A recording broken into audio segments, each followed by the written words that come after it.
Well, it is India's largest airline, and it is an airline that has done remarkably well in the recent past.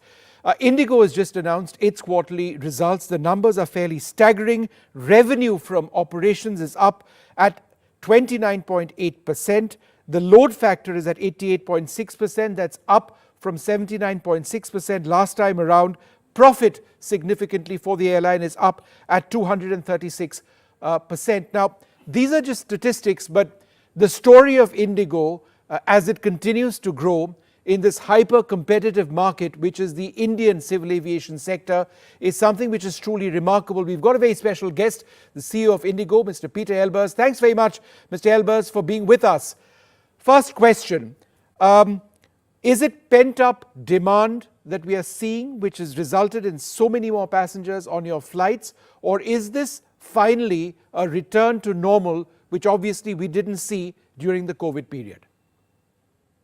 Good evening. Yeah, thank you so much for having me. And obviously, a happy and pleased CEO sitting in front of you. If we can announce these results. To your question, really, we see that the market actually is back, and not only this quarter. This is our third consecutive quarter. We are back into the black numbers, and the Indian market is probably one of the quickest markets in the world recovering post-COVID, and is now having numbers and posting numbers for the overall market, which is significantly higher than the situation prior to COVID. So I wouldn't call it pent-up demand. That may have been the case by the end of 22. I think today here we really see a combination of a Indian economy which is doing very, very well. Foreign investments in India, Indians going abroad, Indians going for study, family and friends, local business which is growing, and that all comes together in a very strong traffic demand. And basically at IndiGo, I think we're in a good position to benefit of that strong market and see the result of many of the actions and initiatives which we have taken over the past year. Mr. Elbers, when it comes to IndiGo, there are so many questions which so many of our viewers want to know. And so I thought we'd ask you fairly basic questions, get your answers in on them. So my first question is this: is Indian aviation essentially headed, in your opinion, for a duopoly type situation, IndiGo and an expanded Air India? Well, Indian aviation is obviously going through a transition phase. And again, here, I think we should have a little bit more of a global view almost. And of course, we're here in India itself, and we look at it from an Indian perspective. But if you take a step back for a moment and you see that the most populous nation on the planet, in fact, should have airlines which are representing the size of that population and representing the size of that economy. And the consolidation which is now taking place, partly under the Air India group, and of course the growth of IndiGo itself, is actually what we have seen in other parts in the world, where larger players emerge. And these larger players need to be large in order to compete, and in order to be able to compete with some of the mega carriers in the world. And the share, and sorry, I'm taking a bit of time for this answer, but the relative share of Indian carriers on international traffic is still relatively limited. And in order to regain some of that share, we need to grow, and we need to have a sizable presence. And there, the combination of a strong domestic network with a growing international network will help us to compete, and will make sure that the Indian carriers can regain some of that international share. Has IndiGo benefited by the collapse of Go First? And I ask because you've got aircraft more readily available than perhaps any other airline. And at the same time, you want to attract the talent which exists in that airline. In other words, pilots who operate the same aircraft, cabin crew, potentially engineers as well. So is this something which has come, as a benefit to you at a time when you're trying to grow? Well, overall, I would say the suspension of the flights of Go First, of course, created some sudden disruption in the market and sudden disruption of capacity. Having said that, IndiGo today operates almost 500 routes, a little over 400 domestic and some 80 to 90 international. If we look to that domestic network, the overlap, if you look at Go First, what percentage of our domestic routes were also operated by Go First, it's below 20%. So when it comes to that market, I think IndiGo by now is covering so many routes that we basically continue to build on that strong market position. When it comes to the labor markets, again here, India, very different than some other parts of the world, is really in a position where there's still a lot of potential out in the market and a lot of actually new people joining the labor market and youngsters looking for jobs. And we have a fantastic training institute at IndiGo. We train about 2,000 people a day for the growth of our airline. So yes, we have seen some moves from Go First, but I would say the core of what we're doing at IndiGo is still provided by our internal training program and our internal training center. Would you have a number of people who have come in from Go First? No, I would not be able to have a precise number. There's always fluctuations in the market, so I would not be able to have a precise number. But again, we are expecting to hire in the range of 5,000 people this year. So look at the size of what we are doing. We train 2,000 a day for different programs. So again, here the Go First people joining, that. I wouldn't have a precise number, but if we look to the total scale of growth we're growing, it's the majority of our growth is coming from outside anyway. There have been recent concerns, Mr. Elbers, on security and safety, and that obviously is your primary concern as an airline. You've been fined recently. A couple of your pilots have had suspensions as well. Tail strikes, I think 4 in 6 months. Should passengers be concerned? A basic question. Well, let me reiterate where you started with. Safety is our key priority. Number 1, number 2, and number 3 on our priority is, and will continue to be safety. And IndiGo has actually a very strong track record when it comes to safety. Then we had the 4 tail strikes over this past 6 months. These tail strikes are to be reported, and we're fully transparent on that part. So there's no hiding. These are being reported, and are also being investigated. And based on these investigations, we take appropriate measures or corrective measures, or adjust our procedures, which is a continuous process in improving our safety. We have recently indeed received a writing from the DGCA. We of course take that very serious, and today we're in the process of evaluating the precise note we received from the DGCA, and then we'll determine what is our next step on that. Meanwhile, as I mentioned, we continuously review our procedures, our safety. I mean, we have grown to an airline with 1,800 flights a day. That's, looking at the global size, that is something like the 7th or the 8th largest in the world when it comes to daily departures. So we have a massive operation, and we continuously evaluate how we can keep that operation to the highest safety standards, which IndiGo actually is known for all these years. There's a report which came out a few days back in the Hindu, which said that there was pressure on pilots to ensure maximum fuel efficiency, which is possibly why the aircraft are not ideally configured in their flap setting when they make a landing, pilots possibly coming in to save fuel. How would you respond to that? Well, let me be clear. At the end of the day, always the pilots have the call on what landing configuration they use. And it's at the pilots eventually, it's a pilot's discretion to use the landing configuration and to configure for that. Then, of course, we have internal procedures which are matching to what the industry standards are, which are allowing different variations of operational procedures. And in those operational procedures, we've taken into consideration all possible elements. But at the end of the day, again here, it is the pilot who is deciding what is the precise configuration for landing. And we use the different configurations which are allowed by the aircraft manufacturers. Do you agree with the DGCA fine and the action they have taken, or do you believe it's something that you might challenge? Again, we are reviewing today what exactly is being said. I don't think we should go in the public in sort of commenting what the DGCA said. We're reviewing that now, and based on that, we'll engage with DGCA as per the process. There's a process laid out when you receive such a notice, what you can do, what is the time frame for that, what's the appropriate steps. And I think an airline of our size and our skills should just follow the steps which are pre-described by the DGCA, and we do that as such. Mr. Elbers, let's talk about the future, because it's exciting for IndiGo, isn't it?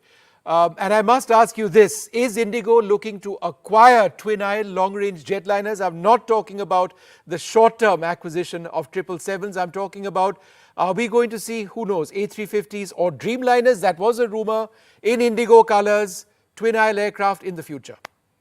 Yeah.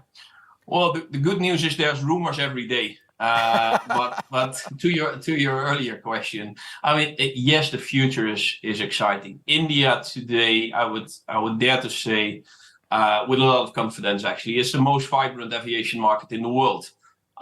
Being at the IATA conference in Istanbul 2 months back, all eyes were at India. If you just look at the air show, which recently took place in Paris, there was, of course, the earlier order of Air India, and then IndiGo was in a position to order another 500 narrow-body aircraft, Airbus 320 family, which is the highest number ever ordered as a single aircraft type of any airline by Airbus. And again, I think that speaks to the potential of India and speaks to the potential of IndiGo.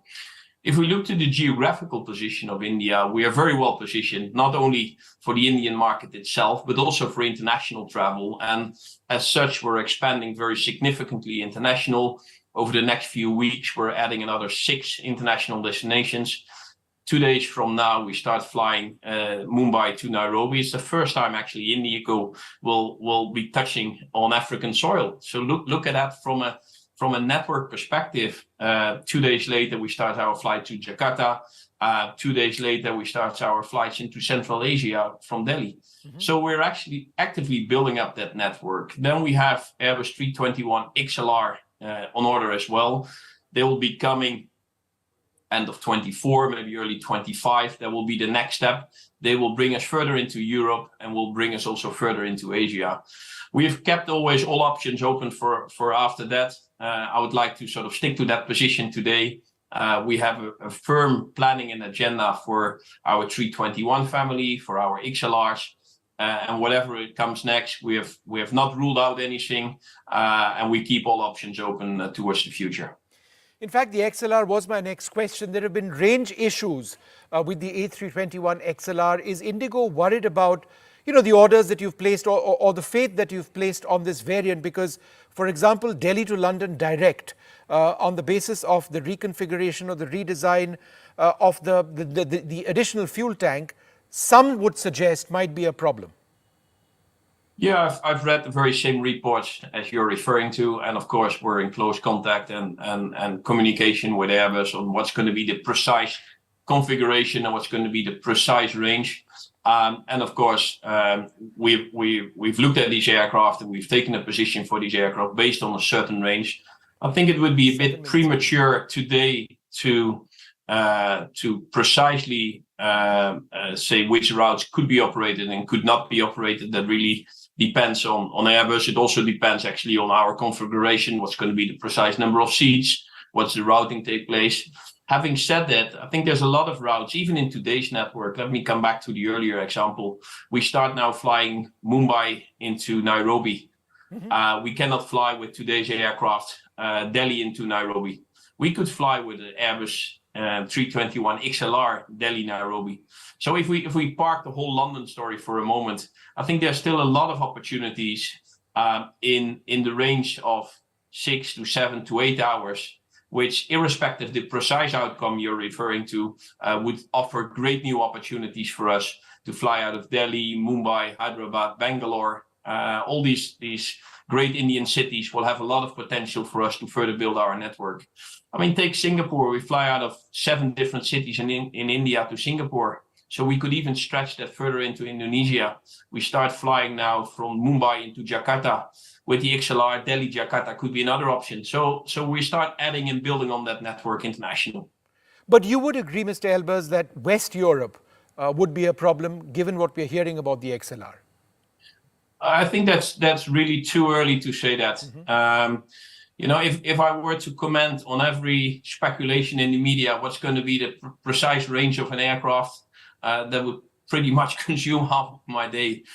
So I really prefer to await the definitive outcome of Airbus, get the information from the manufacturer, then run our systems and the exact configuration of our aircraft, and then decide what's going to be the precise range of these aircraft. A broader question, and I ask because with 1,000 odd aircraft on order, one needs to know this. Does India have the infrastructure to support IndiGo's growth? Well, yeah, that's a very fair question. But I think with this order, and here, I'm actually very pleased what's happening. We have now the new airport in Noida coming up. Yes. We'll have the new airport in Navi Mumbai coming up. Existing airports are expanding. Take Goa as an example. The new airport in Goa opened, Goa Mopai Airport, in Jan of this year. I had the privilege of being at the inaugural, and there were quite some concerns. What will happen with the existing airport, and will it reduce, and will it keep the flights, and what does it mean for the local economy, and so on and so forth. The reality is actually that we kept operating pretty much all our existing flights at the existing airport of Goa, and we have added dozens and dozens of flights to the new one. So the investments in infrastructure are now really taking off in India. And rather than looking to each other, airports to airlines and airlines to airports, we have now a firm order book, and not only us, but also Air India. So Indian Airlines are having now a firm order book, which should give the airports enough confidence to start building and expanding the airports. And I guess in the past, there may have been a little sort of chicken and egg. Are there enough planes, or is there enough airport capacity? Today it's clear the airlines are embarking on a path of growth, and with that, the airports can start helping to create the infrastructure there. And from that angle, actually, I'm very pleased also with all the efforts the government is putting in. And if you take a global perspective, the agenda of the government to move India further onto the global stage, and to I would say its rightful place, and the hosting of the G20 and all the policies attached to that. Many states are reducing their ATF taxes, aligning them. So all these policy changes of the government, the push for the government to open up new airports, the UDAN scheme, that's all helping really to push, I would say, a common agenda forward. And IndiGo can only be happy and proud and humble to be part of that agenda and help to implement and bring the country forward.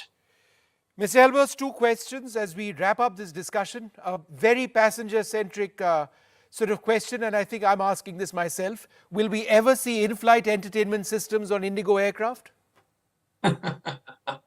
Again, my standard response to pretty much everything is we're not ruling out anything. Again, IndiGo has evolved over time. If you take, for example, when we started this week, we celebrate our 17th anniversary.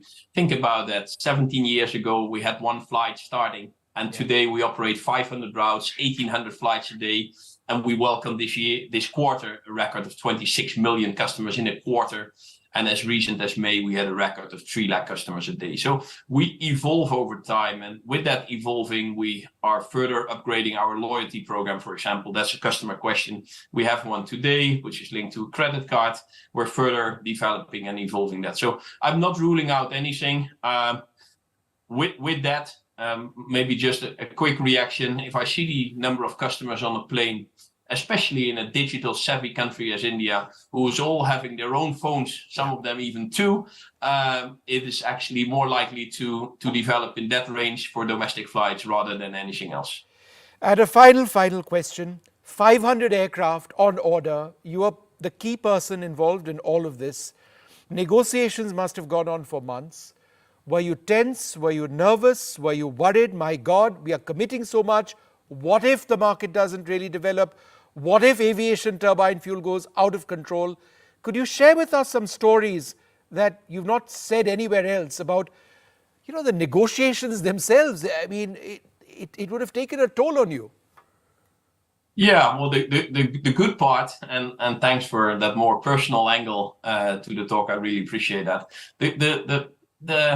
The good part here is that at IndiGo, and I'm 1 year here now, but at IndiGo we have a fantastic team and colleagues working on that. So none of steps like this is a sort of single person operation. There's a vision from the promoter. There's a board which is supporting it, and they're wonderful and very strong and experienced colleagues doing that. So as a team, you embark on such a negotiation, and as every negotiation, you have ups and downs and moments of frustration and moments of happiness. What I can share, when I was sitting in Paris with the IndiGo team and together with the Airbus leadership, and basically presenting there an order of 500, I could only feel extremely proud of what we are doing, and the fact that even in the recent visit of the Honorable Prime Minister into Paris and the guest of honor, it just demonstrated and underlined the position of India on that stage. And to